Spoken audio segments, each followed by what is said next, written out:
வேலூர் மக்களவை தொகுதியில் உள்ள விவிபேட் உள்ளிட்ட வாக்குச்சாவடி மையங்களுக்கு வாக்குப்பதிவு இயந்திரங்கள் அனுப்பி வைக்கும் பணி நடந்து வருகிறது. இதுகுறித்த கூடுதல் தகவலோடு இணைகிறார் செய்தியாளர் முரளி. வணக்கம் முரளி, விவரங்கள்.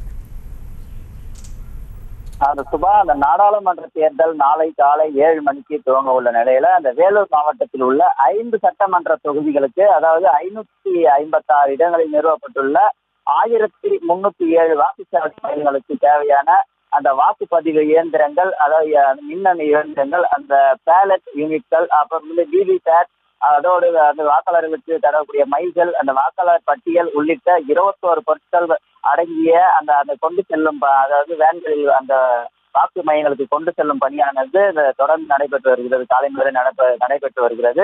மின்னணு இயந்திரங்கள் இதற்கான ஊழியர்கள் மூலம் அந்த வாக்குச்சாவடி மையங்களுக்கு வாகனம் மூலம் எடுத்து செல்கிறார்கள். இந்த காட்பாடி, கேவிக்குப்பம், இந்த அணைக்கட்டு, குடியாத்தம் ஆகிய அந்த தாலுகாக்களில் இருந்து இந்த வாக்குச்சாவடி பொருட்களும் அந்தந்த வாக்குச்சாவடி மையங்களுக்கு தற்போது இந்த வேலூரில் இருந்து எடுத்து செல்லப்படுகிறது.